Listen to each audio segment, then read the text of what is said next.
intimacy with third party or karmic partner.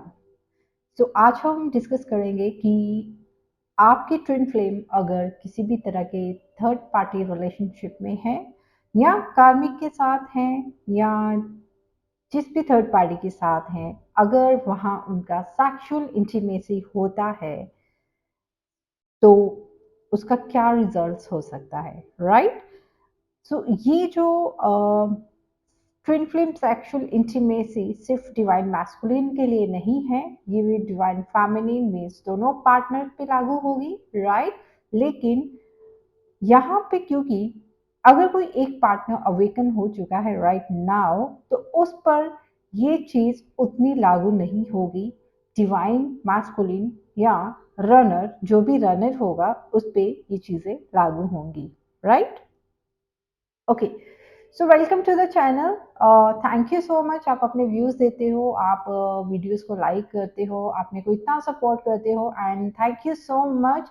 और मैं आप सभी को कॉन्ग्रेचुलेशंस बोलना चाहती हूँ, हमारे 500 सब्सक्राइबर्स पूरे हो चुके हैं and thank you so much. ये सब आपका आशीर्वाद है, बहुत बड़ी अचीवमेंट है राइट? 500 होना भी कोई इजी बात नहीं है। चलो anyway, so let's start. Okay, हाँ जी, तो जितने भी ट्विन फ्लेम हैं, स्टार सी ट्विन फ्लेम्स मेरे साथ रेजोनेट करेंगे। ओके, एंड सेकेंड चीज मैं आपको ये बताऊंगी, जो स्टार सी ट्विन फ्लेम होगा वो कभी भी डिवाइन मैस्कुलिन फेमिनिन की एनर्जी पे स्टक नहीं रहेगा, राइट? उसको, उसके अंदर जिज्ञासा होगी ज्ञान को जानने की, राइट? वो सोल लेवल की बातें करते हैं, वो अदर गैलेक्सीज की बातें करते हैं, वो अदर यूनिवर्सल लॉ की बातें करते हैं, वो सिर्फ डिवाइन मैस्कुलिन और फेमिनिन की एनर्जी पे स्टक नहीं रहते, right? Okay, so let's start. तो क्या होता है कि first you need to understand कि सेक्स क्या है और सेक्सुअल एक्टिविटी क्या है।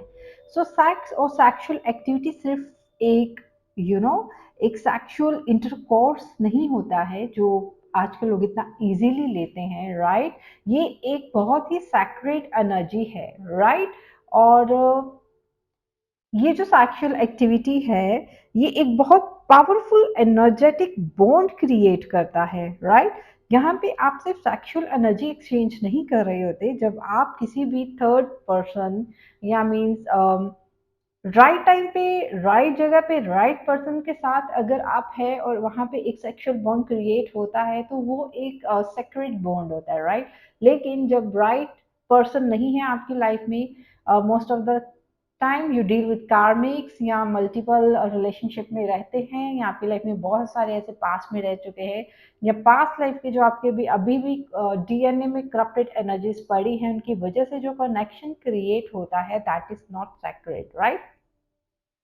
तो क्या होता है कि जब हम किसी सेक्सुअल एक्टिविटी में आते हैं तो वो सिर्फ एक प्लेजर या फिर एक एक सिंपल रोमांटिक मोमेंट नहीं होता है। वहाँ पे हम दूसरे पार्टनर की एनर्जीज को भी, उनके डीएनए की करप्टेड नेगेटिव एनर्जीज को भी एक्सचेंज कर रहे होते हैं, राइट? तो यहाँ पे एग्जैक्टली वही होता है। ज़्यादातर डिवाइन मैस्कुलिन जो है उनका कर्मा बैगेज ज़्यादा रहता है, क्योंकि या तो वो किसी तरह के कार्मिक बॉन्ड में रहते हैं या वो किसी तरह की उनके बहुत सारे मल्टीपल रिलेशनशिप्स हो चुके रहते हैं, राइट? अब यहाँ पे क्या है कि जो एक डिवाइन पार्टनर है या भगवान ने जिनको एक आज्ञा दी थी एक कपल को एक कॉस्मिक पार्टनर होने की, वो जब अपनी राह भटक जाते हैं, जब वो फर्स्ट टाइम जब वो क्रिएट होते हैं इनटू अनदर बॉडीज, अलग अलग बॉडीज में, अलग अलग बायोलॉजिकल बॉडीज में जब वो क्रिएट होते हैं तो वो बिल्कुल सैक्रेड और प्योर होते हैं, राइट? उनकी डीएनए कोड में या उनके चक्रास में किसी तरह का ब्लॉकेज नहीं होता है या किसी और थर्ड पार्टी की एनर्जीज वो कैरी नहीं करते हैं, राइट? वो एक उनका डिवाइन स्पिरिचुअल कनेक्शन होता है, बिल्कुल सैक्रेड एनर्जी रहती है, राइट? लेकिन जैसे जैसे वो अपनी जर्नी में आगे बढ़ते जाते हैं और कार्मा क्रिएट करते हैं या अलग अलग कार्मिक बॉन्ड्स में आगे चलते जाते हैं, तो वहाँ पे उनके लोअर चक्रास जो हैं वो बिल्कुल डैमेज हो जाते हैं, डिस्टॉर्टेड हो जाते हैं, राइट? यही होता है डिवाइन मैस्कुलिन के साथ कि उनके लोअर चक्रास जो है वो डैमेज होते हैं, डिस्टॉर्टेड होते हैं, हाइपर एक्टिव होते हैं या फिर ब्लॉक्ड होते हैं, राइट? या वो लोअर चक्रा से ही ज़्यादा डील करते हैं, राइट? अब यहाँ पे क्या होता है कि आपके डिवाइन मैस्कुलिन जो है अगर किसी थर्ड पार्टी सिचुएशन में है या उनके मल्टीपल सेक्सुअल रिलेशनशिप्स हैं, तो वहाँ पे अब क्या है, अगर वो किसी के साथ इंटीमेट होते हैं तो वहाँ पे भी एक तरह का एनर्जी एक्सचेंज हो रहा है, राइट। सिर्फ एक सेक्सुअल एनर्जी एक्सचेंज नहीं होगा, वहाँ पे थर्ड पर्सन की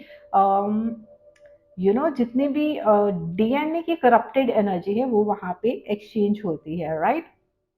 अब जब आपका डिवाइन पार्टनर किसी थर्ड पर्सन या मल्टीपल रिलेशनशिप में इंटीमेट होने के बाद आपके साथ इंटीमेट होते हैं, तो आप क्योंकि एक अभी सेक्रेड एनर्जी कैरी कर रहे हैं, अवेकन हो रहे हैं, आप उस स्टेज पे हैं, तो वहां पे क्या होता है कि आपके पर्सन जो अपनी तो डीएनए की करप्टेड एनर्जीज को कैरी करते हैं पास्ट लाइफ और दिस लाइफ की, प्लस वो जो थर्ड पार्टी की negative energies, negative DNA Karma को कैरी करते हैं, वो भी आप एब्जॉर्ब कर लेते हैं, राइट।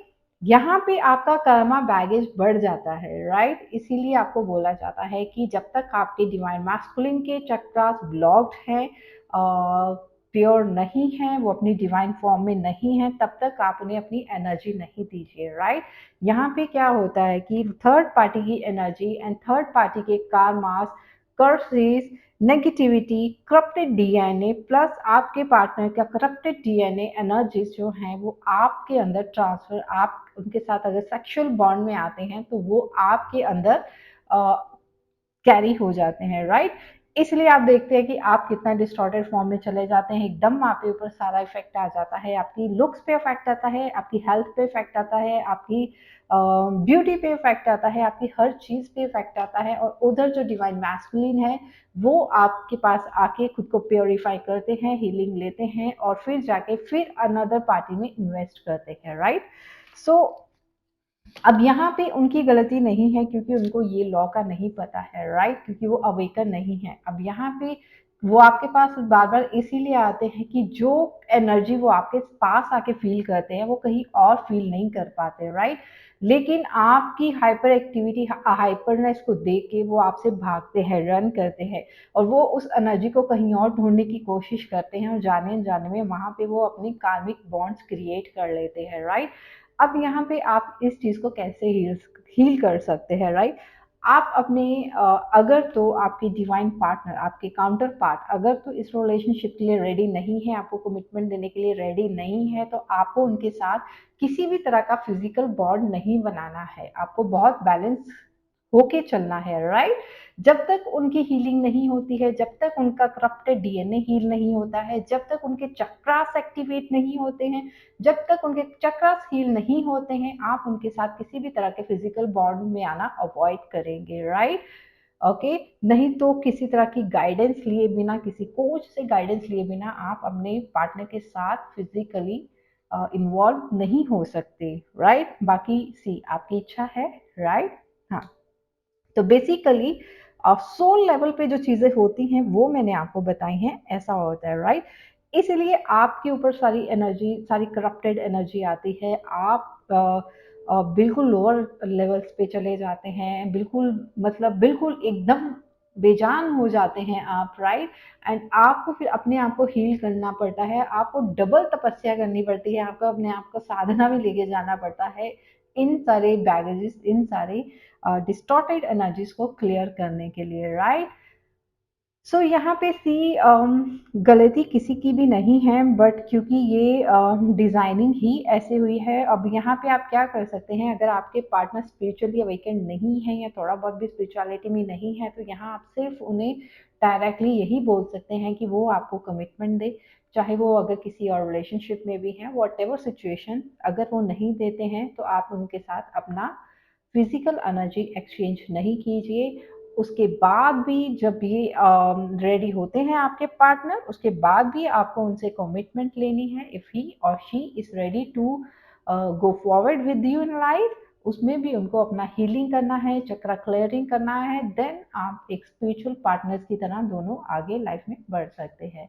अदरवाइज ये runner chaser, on end of ये सब चलता रहता है, राइट। सो ये थी एक छोटी सी वीडियो गाइस। जब क्या होता है कि जब आपके पार्टनर किसी थर्ड पार्टी या कार्मिक के साथ सेक्सुअल एनर्जी एक्सचेंज करते हैं तो उसका इफेक्ट आपके ऊपर भी आता है, क्योंकि ज़रूरी नहीं है आपके पार्टनर जो है किसी सोलमेट के साथ हैं या चाहे सोलमेट के साथ भी हैं, other person is other person, because right now they are not with their divine counterpart, right?